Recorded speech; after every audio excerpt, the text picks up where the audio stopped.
Our next presentation in today's lead marketing conference from CPG Matters deals with transforming consumer relationships by using in store insights. Our first presenter is Sarah Jankowski of Trax Retail. Sarah, take it away. Awesome. Thank you, John. Perfect. So let's go ahead and dive in. I am Sarah Jankowski, and I lead user growth efforts for Trax's shopper engagement platform called Shopkick. So we are a leading rewards app that works and helps brands keep their products top of mind throughout the entire shopper journey. So we like to say from couch to checkout, and ultimately to drive engagement and sales. So without further ado, let's go ahead and dive into loyalty. So, we're here to answer the question: how do you stay ahead as shopper loyalty is being completely redefined through grocery innovation? So, on this call, I'm sure we all have at least one thing in common, and it's that we are all shoppers. And our day to day shopping experience has probably changed a lot in the past few years. So if I were to ask you, does your shopping experience look the same that it did 3 years ago or even 1 year ago? I'm willing to say it probably doesn't. It probably looks a lot different, just as shoppers. And our shopping experience is always evolving and changing. So we may switch primary grocery stores if one store is way too busy on a Sunday, or we go to one store for produce and another store for our shelf stable essentials. Price sensitive shoppers may be completely impacted by dynamic smart shelves that are being rolled out, or our Instacart shoppers and orderers may not even have those opportunities to make impulse decisions and purchases anymore. So the landscape looks completely different than it used to. Of course, this is deeply impacting CPGs. So as the concept of brand loyalty evolves, we're asking, are consumers still loyal to brands, or are they loyal to their grocery store? Or are they loyal to Instacart? Or are they loyal to sustainable options and whatever the option is the best for them? So we ended up surveying over 10,000 shoppers to understand their preferences and their habits and their loyalty when it comes to their weekly grocery shopping. So, as you can see here, the majority reports that they have made a conscious effort to change their brand and purchase a different brand while they're grocery shopping. A super surprising fact that we found out of this survey is that one of the main reasons, all the reasons you might switch brands, the big prominent reason was because their preferred brand and what they wanted to purchase was out of stock and it wasn't on the shelf. So with that, I mean, a good example here, and I'm an ice cream lover, if you know me. So when I'm at the store and I have ice cream on my shopping list, and I am going to that ice cream cabinet, I'm opening the door, and I know I want pistachio ice cream in this brand, and it's not there. I'm not going to not purchase ice cream. Like, trust me, I'll be purchasing ice cream, but instead, I'm going to have to grab that next best brand in my pistachio flavor instead.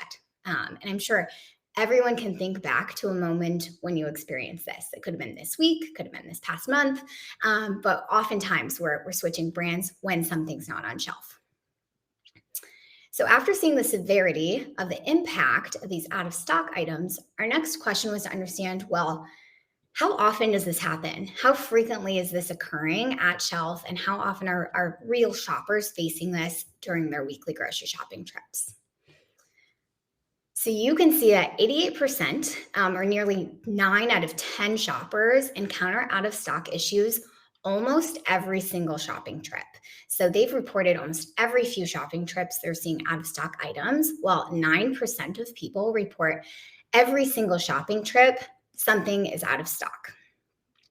So this disruption in inventory is, of course, frustrating to shoppers. I mean, we've all been there and been frustrated when something's not on the shelves, but it's also eroding brand loyalty over time. So as you can continue to grab that different brand of ice cream or a different brand of crackers or soda, your brand loyalty over time will be shifting because you can, of course, grab something that you end up liking more, or maybe they find benefits of that other brand or product.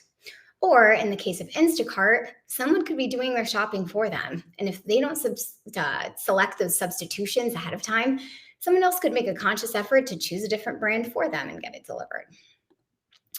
So once we understand this data and how often that consumers are facing out of stock issues, next we wanted to know, well, what actually happens at the shelf once they say, okay, my item's not there, that's next on my list. What's my next move? What am I going to do? So looking at this, 38% will opt for a different brand entirely. So similar to my pistachio ice cream, I'm just going to go with a different brand. And that's the large majority of what we saw in our most common response. The next option will be to go to a different store to find it. So these are your most loyal shoppers. They will literally go out of their way to go somewhere else to find your brand. Another personal example here, every Sunday when I do my grocery shopping, I will go to my primary store. And almost always I plan extra time to go to a secondary store after, which you may think I'm crazy for, but I'm pretty brand loyal when it comes to certain products, besides my ice cream there. And I will go to a different store to find some of those items. So 27% of our shoppers who reported here, they will also drive somewhere else. And then our next 20% will leave without purchasing anything. So that's really leaving sales for the brand completely on the table and in aisle, if you will. If you're doing the math here, that does not add up to 100%. So these other 15% of shoppers will reported that their next best move will be to go ask a sales associate. So it's crucial that those retailer sales associates know the brand, know where to find it, know their store well. Many reported that they'll actually wait it out and they'll go look for that same brand during their next shopping trip. So they'll say, I won't get it now. I'll get it when I come back. Many will buy something different entirely. So think I will buy cookies instead of my pistachio ice cream. And then 1% reported that they'll actually never purchase that brand again. So if that's not scary enough, some other data here reports that loyalty is at such an all-time low that consumers will actually choose a fictional brand over their preferred brand and their first choice brand that they have been loving and using and consuming for years. So this is a Google study where shoppers presented where they were presented with a fictional brand, completely made up, something shiny, new, exciting, completely fake brand, and their first choice brand that they know and love and that they've consumed. You'll see the loyalty over time here. So if we're looking, let's see, 4 in, and we're looking at detergent there. So when it comes to laundry detergent, if these shoppers were presented with, hey, here's your laundry detergent that you have known and loved, you've used your entire adult life, but here's another brand, another laundry detergent, you could choose this one instead. 50% of shoppers who weighed in here will choose that fictional brand and are not loyal to their laundry detergent. But I do want to spin it as this is shocking, but it's also gives us a lot of hope for CPGs, right? So all the way on the left there, we can see cereal. Cereal in this study was our most brand loyal category, which is incredible. So when we're looking at grocery CPGs, there's a lot of room to still keep your shoppers loyal here. But of course, brands have to take conscious efforts to keep that loyalty and keep cereal and other CPG products at the top of this list. So first and foremost, from the data that we just saw, you're going to have to make sure that you're in stock and that you're always making conscious efforts for those merchandising optimizations and that you're in store on shelves when these shoppers need to find you and want to complete their list. Of course, fostering a sense of community among shoppers has been really successful, embracing sustainability initiatives, but then also partnering with rewards apps like Shopkick. So rewards apps like us reward shoppers for their loyalty. So it'll say, all right, well, if you purchase this brand, you're actually going to get points in the app, which is a fun form of currency. So instead of discounting your products at shelf, we'll reward shoppers for repeat purchases of your brand and items. So a really fun story that I wanted to share here was an example of brand loyalty when it comes to an example in Shopkick. So last March, we launched a really large deodorant program. So a lot of deodorants in the app. And this past March, so last month, the deodorant campaign relaunched. So all the deodorants were back. And all over social media, our users and shoppers were saying, oh, deodorant season's back, deodorant season's back. Our shoppers literally coined and invented a new season entirely called deodorant season because they were so loyal to those deodorants and wanted to stock up then when the offers were back. So just a fun example. And March to me will now forever be known as deodorant season. It's just ingrained in my memory now. All right. So to kind of round out our shopper preferences, and once we now have been in the mind of a shopper to understand what they're doing at shelf, how they're engaging with their favorite brands in aisle, whether they're deciding to ditch them entirely and grab that new ice cream brand, or if they're driving across town to find that new brand at another store, we can see it all. But where do we go from here? So obviously, as we mentioned, merchandising is an incredible way and one of many ways to make sure your consumers are loyal and you're giving them the opportunity to even be loyal. But it's really a concerted effort, of course, as we know, across product innovation, consistent brand presence, making sure you're delivering exceptional customer experiences in store, at home, through social media. It's being transparent and so many other efforts. So I'm excited to pass the mic over to George to dive deeper into the CPG perspective and see the other side here and what innovations we're seeing in market to drive loyalty. So over to you, George.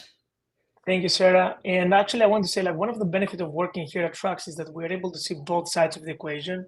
So we see what it takes to get the shopper and how the shopper thinks to get them in front of the product. But then also we get to see like how the CPGs are getting the product right at the shelf when the perfect match happens. My name is George Tzafis, and I'm the Vice President of Sales here at Trax. And let's say a little bit about how the CPGs are seeing the retail sales. And we see that about 4% of annual sales can be lost because of bad in-store execution or not good compliance. And if you think about it, some retailers, they perform better than others. So you might see digging into certain areas of US or certain retailers or even certain channels that the issues are even higher than 4%. And I'm thinking now that some brands, they consider growing 1 or 2 or 3% year over year. This 4% due to bad execution can make the growth. Now, imagine when you are investing trade marketing money behind driving your sales, when you drive shoppers in front of products and then the execution is not there, then you end up with even a bigger loss. You don't get the sales you're expecting and you also pour some money down the drain. Definitely big problems that CPG brands are seeing. But what do the CPG executives and people believe? And 62% here shows that I don't have lack of data, and that's why I cannot control my compliance and my retail execution. I'll try to interpret it a little bit. This 62%, and I would say I think it's they do have data, but to some extent they have so much data that they are not able to drive a decision. We get to the analysis and paralysis situation. And what is really lacking is insights, not just data, but insights of what should be the issues we should be addressing. Um, the question here that we get is how helpful will be if we know in advance what is the problem. But I want to go a little bit more granular because we might want to know how big is the problem, not only if it exists, and then how persistent it is, and how fixable it is, what actions we should be making. So now it's not about knowing the issues in the retail. It's all about how can we deconstruct them so we will be able eventually to go after them and fix them, because most likely the problems are multifunctional and we're gonna have to use different tools in order to approach them. We hear outside when we talk to partners and clients, like, all these issues about, I have several constraints with the retail space, the retailers don't invest into the labor, the execution is bad, the supply chain suffers. On the other end, I have to invest in resources and I have to go and buy even more data. I need to hire people. At the end of the day, I think what we are seeing in the market is there is a big mismatch. There is a mismatch of resources, how they're being used, and how we interpret again the data that I mentioned earlier, and how we make these resources smart in order to be enabled to act into the different issues into the retail execution. We ran a quick test here, and this test was taking place in over 2,000 Walmarts across US. We basically wanted to go into all the stores and try to collect data about placement of two different SKUs and what's that within the same brand and see what variance we are seeing here. So within the same brand, two different SKUs. The one SKU we saw 8% on average out of stock day over day, and you will see every column is a different day. But for the another SKU of the same brand, we end up seeing 47% on average out of stock. And I'm pretty sure everybody now is thinking, what's the difference between these two SKUs? I mean, they are in the same truck. Most likely they're going to be in the same box. Someone will say, oh, we drove more consumers to the one versus the other. We have a top performing SKU versus a low performing SKU. And that goes down to the question that says, okay, so maybe we should even see the problem not only at the store level, but also the SKU level and how we react at the SKU level to fix the issues. So now, again, as Sarah said, I'm not trying to scare you, but I'm trying to show you that, okay, it's a complex problem and we love the challenge. I'm going to show you now a graph that I know to some of you look simple. The one end we have the store sales, how fast the store sell and how big is their store sales. And on the other end, we will see the store issues. And it's very simplistic, but guys, what adds the complex is how quick these situations are changing. We have stores, use the pointer here. We have stores that could move from the one end of the spectrum to the other. So let's go to the most important, I think, for me, box here is box number 3, where we have stores that they perform very well for our brand. They sell, they have very strong sales, but at the same time, we see that they have severe problems. Like these stores here should be on the what we call the activate box. And the reason for that is any day we're being out of stock, we need to take action because we're losing a lot of sales.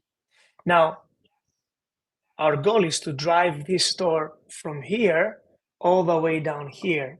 Over here, which is high sales but very low store issues. But at the same time, we will see that some stores could be moved from box number 2, where our stores that they perform very well and they don't have store issues, all the way back to the activate mode. So you should be looking your business exactly like this, because this is what's going to drive not only the decision making, but also the limited resources that you have, where they should be driven. And this is key. Retail is so complex and vast. You need to be using agile resources and that are being cost efficient. So I guess we have CPGs that they have decided a different go-to-market strategies. And this has to do a lot with what kind of categories they are in. If they have decided to go into the market with using their own DSDs or using distributors, having their own field reps, all these things adds to the complexity. And one type of retail execution is not working for all of the CPGs out there. And now, if we bring to the table the loyalty aspect of it, that is where we start seeing that we have to have a 360 picture of how we act into problems. Let me talk to you a little bit about how Trax was set up and how we built our own 360 kind of platform for the problems that I mentioned earlier. Our organization is being basically separated into three major functions. The first function is all about measurement, understanding the problems, and we have built some unique technologies based on image recognition and artificial intelligence that allows us really quick to understand what items are missing from the shelves of the stores in real time. And this is key because this is what is fueling our dynamic merchandising solution, which is the second pillar here that allows us to drive execution in stores. We have built a flex force, we call it, is a field force out there that can be mobilized and sent into stores that have identified with issues. And the data are the ones that prescribing how often we should be visiting a store, what store we should be visiting, and what objective we should be fixing. You understand that now we passing down the complexity to the store level, but we have set up this team in a way that they're able to cope with it. We enable these people when they are in the store to be successful by providing all this information. And now that everything has been fixed at the store level, we go into the third pillar we have, which is all about driving our shopper marketing initiative that we have. Shopkick is allowing shoppers to go into the stores and engage with new products, get trial, learn more about products, but when the product is present at the shelf. So now we're talking about a kind of a 360 solution here, and that's what I was able to bring to the market. However, the innovation doesn't stop here. We always trying to find ways to make our products cost efficient, and we always trying to find ways to scale. So looking out in our all the different assets we have, we realized that shoppers can be the force that can constantly provide us with data about products that are not being present in the store. Now we empower shoppers with the opportunity to let us know that the product is missing. And when we're talking about millions of shoppers, as Sarah mentioned earlier, you can scale this data in real time daily across thousands of stores in the US, that we can get these reports, analyze them, and organize them in an actionable way. I'm going to go to the next point here, which is, and I mentioned that earlier, data, they're not useful if you cannot convert them into insights. So the next step for us is when we get all this data from the reps, from the shoppers when they're in the store, our goal is to weigh them, vet them, and then create them into insights about what things we should be fixing in what stores. Now, we're not talking about just an issue being raised, but we're talking about matching the goals and the objectives of each brand by driving these next steps for the brand in the store. This is what we call it signal-based merchandising, and this is how the constant flow of it works. And I'll show you really quick. Everything starts with a shopper. Shoppers are in the store every day trying to find their favorite brand. But the moment we get a signal from them that says, my favorite brand or my favorite SKU is not present in the store, immediately our goal is to aggregate that and match it with a store that has been reported. Then our algorithm will profile the store. Profile meaning, let's think back about the graph that I saw you. What store is that? What SKUs should be carrying? And then how high the sales of the stores are? How quick we should act? And what is also the supply chain behind the store? Now, after we aggregate this, our next step is to send our flex force. Our dynamic merchandising solution takes over. The algorithm sends this store as an identified store that requires a visit with a certain problem to be fixed, a certain brand, a certain SKU needs our attention. We will deploy the merchandising there, and the merchandiser, many times we're gonna have to interact with the store to find the right solution.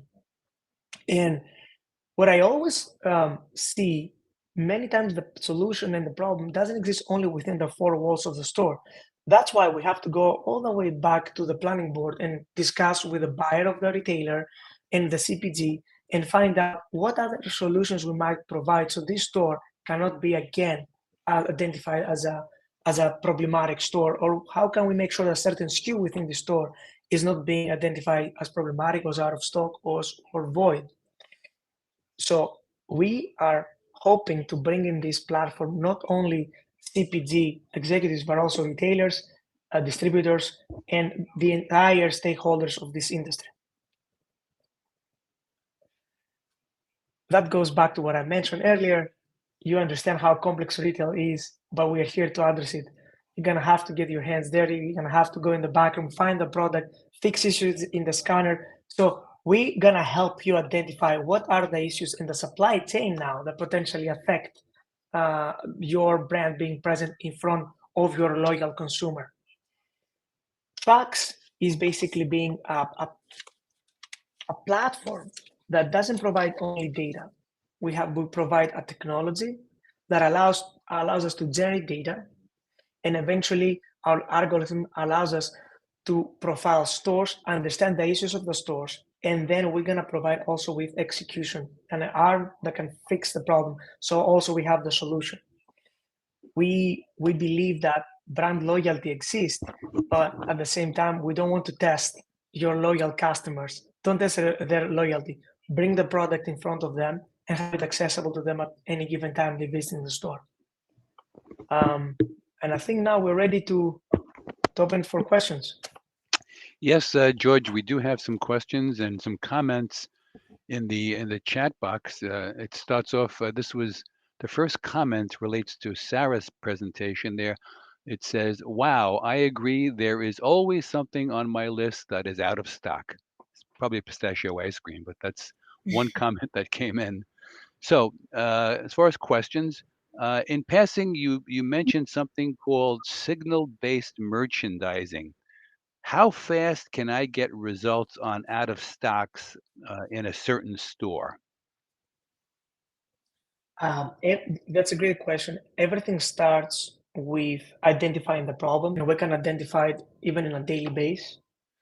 And then the question comes to, is the product within the four walls of the store? Because we can deploy someone in the store within 48, 72 hours to go and identify if the product is in the store. And if the product is in the store, aka in the back room, within the same day, we can bring the product out, place it at the shelf.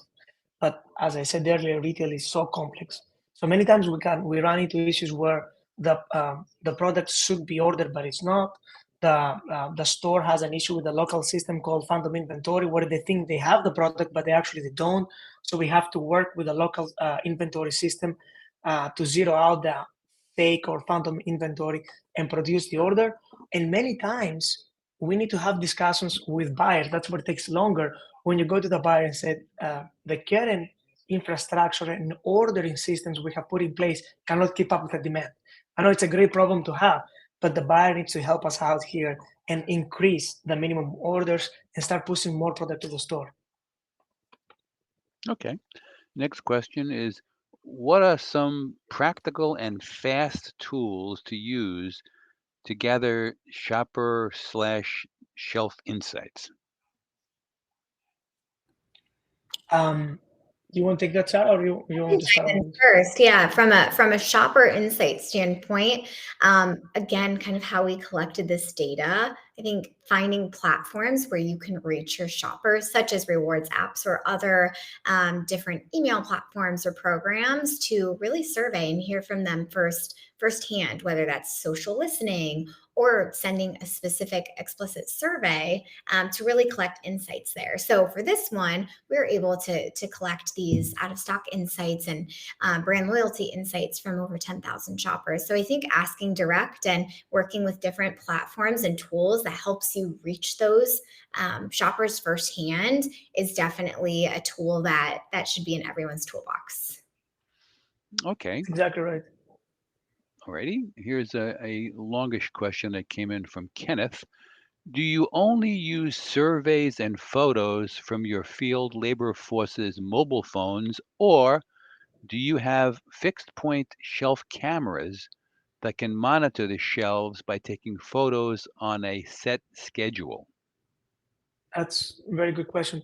So actually, Trax offers the camera fixed aspect of this in a different market because we're an international company. We operate in more than 80 countries. So the fixed camera solution actually it is live in Australia, not in US.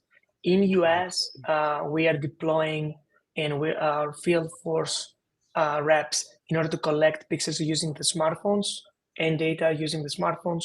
Of course, they use their smartphones also to collect information about what's the needs of the store and how to navigate the different store reality. But currently in US, we are utilizing smartphone cameras of reps. Follow-up question to that. Why the difference between the two countries? I don't think it's related to the country. It has to do a lot with the retailer setup. Think about Walmart. Let's go with the big retailer here. If we decide to put fixed cameras in a 4,000, 41,000 store or 4,100 stores, we're talking about a huge investment. But now it's all about what store has most of the issues, and these stores constantly changing. So we have decided in such a huge geography with many stores here, and especially that has big retailers, to go with something more agile, like utilizing the reps. If you have a smaller retailer that you have a more controllable sample, like 100 stores, 150 stores, maybe the camera could be the solution because it's something more that you can put your hands around it. Okay. Another long question that came into the chat box. In what ways can CPGs effectively integrate technology and personalized experiences based on in-store insights to build stronger connections with consumers and drive repeat purchases? If I take the first tab on this, and I'm sure Sarah will come in, I think it goes back to the presentation. Let's make sure the product is there because you cannot make any connection if the product is missing from the store. So everything starts about the brand doing their part together with the retailer to get the full assortment of their products in front of the consumer 24/7, right? Everything starts there. And then of course, and Sarah will dig in more, Shopkick has different tools to engage even further with them. Mm-hmm. Yeah, to add on to that. So again, tools similar to Shopkick that are able to retarget these purchasers and have email addresses and can send push notifications and special offers. And hey, we noticed you bought 3 of these last month. Do you want this offer on your next purchase? Using different opportunities like that are definitely a great mix there. And then I would say really leveraging social media as well. Again, like it's a different form of personalization there, but understanding the consumer relationship part of that question. I think humanizing your brand on social media and really leading with that brand presence aspect can go a very long way. And then again, making sure that you're sharing that with all of the partners you may work with, like Shopkick, like similar solutions or other platforms, is making sure they're amplifying that same brand persona that you're hoping to put out there as well to build that relationship. Okay, great. Well, that's all the questions we had in our chat box. I thank you both. That was really excellent, and I'm sure our attendees can relate both on a personal and professional basis to what you were talking about in your presentation. If you want to continue the conversation with George and Sarah, any more questions, their email addresses are on the screen. So thank you both again. It was really outstanding. Thank you so much for the opportunity. Thank you, Thanks everybody. for having us. Bye-bye. Bye Shopping. now. Bye. Bye.